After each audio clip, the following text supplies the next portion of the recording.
Okay, this is my third time recording this, so I'm just going to keep the headphones on this time. So you guys can hear me correctly. So, today we're going to print out a statue, which is actually going to look pretty cool. It's right here. So we're just going to make this, and I'm going to go over all the settings and everything with myself just to make sure I got everything right. I'll probably just cut back to this if I have anything to say about extruding certain things like the arc reactor and the repulsor blasters and the eyes and stuff, just because I want to put some lighting in here. We'll see if that works out. And then I'm obviously gonna paint and color this, and then we'll see how it turns out. So yeah, take it away, me. All right, so 3D printer is currently printing behind me.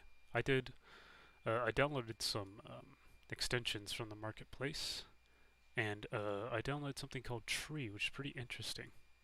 There's some custom. Sorry, that's a truck. There's some custom supports that you can download, and I downloaded a Tree version. So right now, if you see the time lapse, the printer's printing this section, which will then support the roots. That'll then support all the rest of it. So yeah, I'll skip back to the time lapse right now after this explanation, and hope you all enjoy.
Alright, so this print turned out looking really good, but if you look real close you can see there are a lot of lines.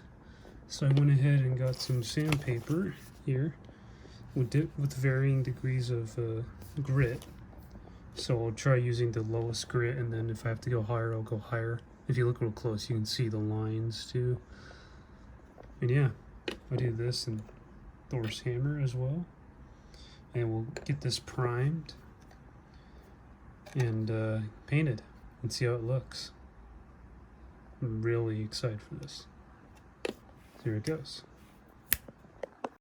Alright, so I decided to do this outside because there's a lot of powder that gets emitted whenever you're sanding it. So this is just me sanding and priming it, and then yeah, it's still white because I got some white primer, but I have some black paint to also go over it, so let's see how that goes.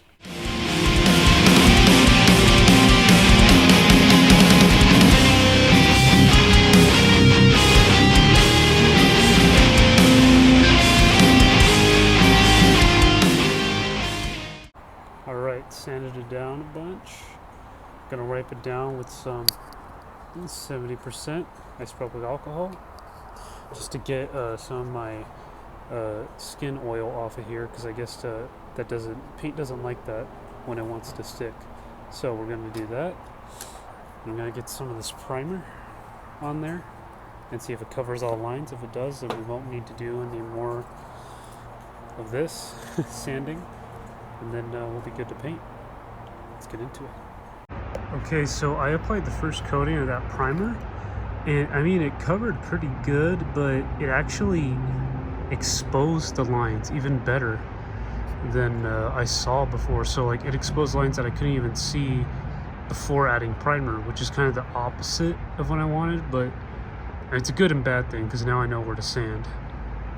So yeah, I'll get sanding on this, and then I'll throw another coat of primer and see how that turns out.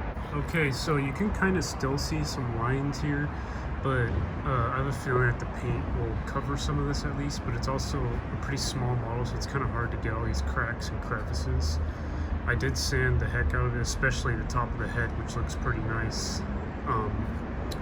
But yeah, I think I'm okay with this look. So we're just gonna get into some tape and try to tape the arc reactor, the eyes, this repulsor blaster, and I'll try to get the one right there. I'm gripping his hand too. That one will be kind of tricky. And we'll get the first coat of black paint, the base plate on there, and then we'll do the golden red and see how it comes out.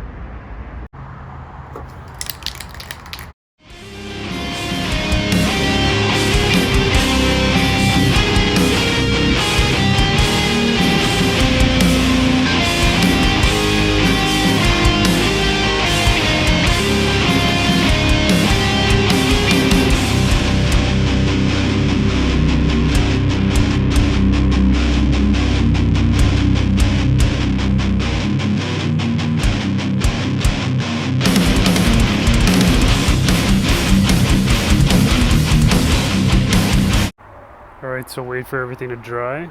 So it looks really good. Like, these darker colors really hide the lines well. If you look really close, you can kind of see them, but like the head right here, the one I sanded really well, I actually touched it and thought it was still wet, and I looked at my finger, it was actually completely dry. It feels so smooth, like, it's crazy. The whole thing itself feels really smooth. I left this white on purpose, but yeah. So anyways, yeah, this feels just so smooth, and just, it feels exactly like it should, in my opinion. So I'm just gonna, I wait about 2 hours, so I'm gonna apply the red coat of paint, or sorry, the gold paint, and then come back and then do the red. So then I only have to cover like the face plate and some little key areas where there's gold. Then it'll be good. So I was doing these Captain America shields right here. They had a little white on them because I turned them over because I wanted to get the back side too. But it kind of got some paper on it, but I guess that's okay because we're not covered in paint anyways. So you can tell that one of these is really warped and the other one's completely fine. So one of these, I actually put wood filler in the back because I wanted it to be more smooth. So if we look at them, it's still like kind of patchy and stuff even. It feels pretty smooth, but obviously there's trouble areas all around it still. And meanwhile, I just left this one alone to see how it would come out. So I definitely should have left this one alone. I'll still paint this, so whenever we'll just have this as, let's try to bend it back. But yeah, obviously there's a huge difference. So like if you put it up like this on him, you can't really tell a difference, right? So it's fine. I mean, this one's obviously a lot better. But yeah, just a quick little thing. The silver coating, everything actually looks really nice. It looks really good on Thor's hammer right now. And the blue didn't really meld well with the black, so I'm gonna have to go over it with the white primer paper again, and then go over it with blue again. So that'll be fun. Have this on, and when I take it off, let's see how well the frog tape did. I thought this would be tricky with the chin on here, so I'm really this is really good looking for what I expected. This on the other hand kind of slipped through a little bit, but I kind of like how it looks like a little bit of wear and tear there. So I'm gonna coat over it with red anyway, so it should be fine. And then down here at the back end, I did mean to hit these because I didn't put any tape on there because I figured why not. Gonna coat over anyways, and it did get these spots pretty well, really well actually. And yeah, everything I did cover, it did avoid. So yeah, fog tape's pretty effective. Alright, so it's kind of cold out here. It just got done raining, but he's been drying. So we're gonna take out the paint and see how it did, and hopefully it blocked off enough.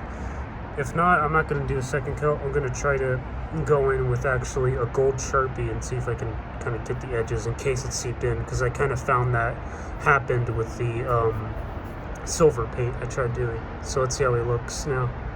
I'll take the paint off right now.